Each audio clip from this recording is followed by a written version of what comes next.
আসসালামু আলাইকুম প্রিয় ভিউয়ার্স, আশা করি সবাই ভালো আছেন। আলহামদুলিল্লাহ, আল্লাহ পাক আপনাদের দোয়ায় আমাকে অনেক ভালো রাখছে আলহামদুলিল্লাহ।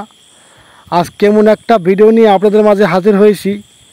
যাদের বিশেষ করে যৌন সমস্যা, যৌন অক্ষমতা, তাদের একেবারে পায়ে হাত দিয়ে বলি, এই ভিডিওটা আপনি স্কিপ করার কোনো সুযোগ নাই। এমনও হতে পারে যে আপনি এই ভিডিওর মাধ্যমে আপনার বিশাল বড় সমস্যার সমাধান হতে পারে ইনশাল্লাহ।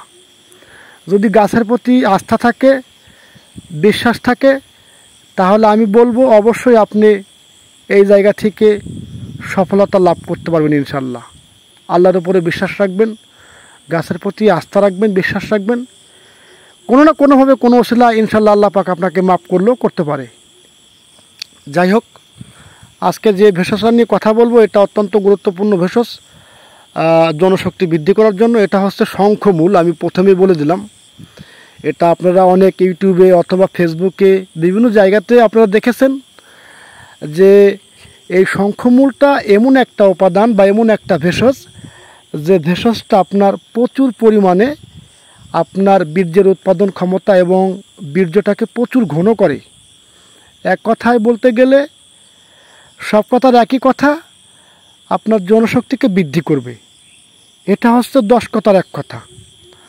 তবে স্পেশালিভাবে আমরা অনেকগুলো ভেষজই ব্যবহার করি। আমরা যে সকল মোদক বা হালুয়া তৈরি করি সেখানে শুধু আমরা শঙ্খমূলটাই ব্যবহার করি না, সেখানে অশ্বগন্ধা থাকতে পারে, তালমাকনা থাকতে পারে, আলকুশি থাকতে পারে, শতমূল থাকতে পারে, তালমূল, আলকুশি, এরকম করে প্রায় আপনার 30, 35, 40টা আইটেম দিয়েও আমরা অনেক ক্ষেত্রে এই মোদক তৈরি করে থাকি। যারা প্রবাসে আছেন, বিদেশের বাইরে আমার ভাইয়েরা আছেন, তাদেরকে বলবো আপনারা অবশ্যই ছোট্ট একটা ভিডিও। আমি এই লাইনে আজ থেকে আরও 10 বছর থেকে আমি এই লাইনে রয়েছি।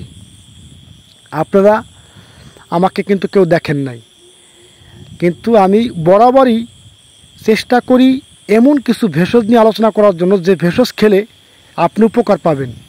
আর আপনি উপকার পেলে আপনার মাধ্যমে আরও 2-1 জন লোক জানতে পারবে যে এই ভাইয়ের কাছে এই জিনিস আছে, এই জিনিস খাইলে উপকার মিলবে ইনশাল্লাহ। মাফ করার মালিক কিন্তু একমাত্র আল্লাহ, ওসিলা হচ্ছে মানুষ। হয়তোবা আমার কাছ থেকে নেবেন, না হয়তোবা অন্যজনের কাছ থেকে নেবেন। শারীরিক দুর্বলতা থাকলে একমাত্র প্রাকৃতিক ভেষজই হচ্ছে স্থায়ী চিকিৎসা। এটা আপনি মনে রাখবেন সবসময়। যাই হোক, অনেক কথা বললাম। স্ক্রিনে যে নাম্বারটা দেওয়া আছে এটা আমারই নাম্বার। এই নাম্বারে আপনি হোয়াটসঅ্যাপে যোগাযোগ করতে পারেন আমার সাথে যে কোনো সময়।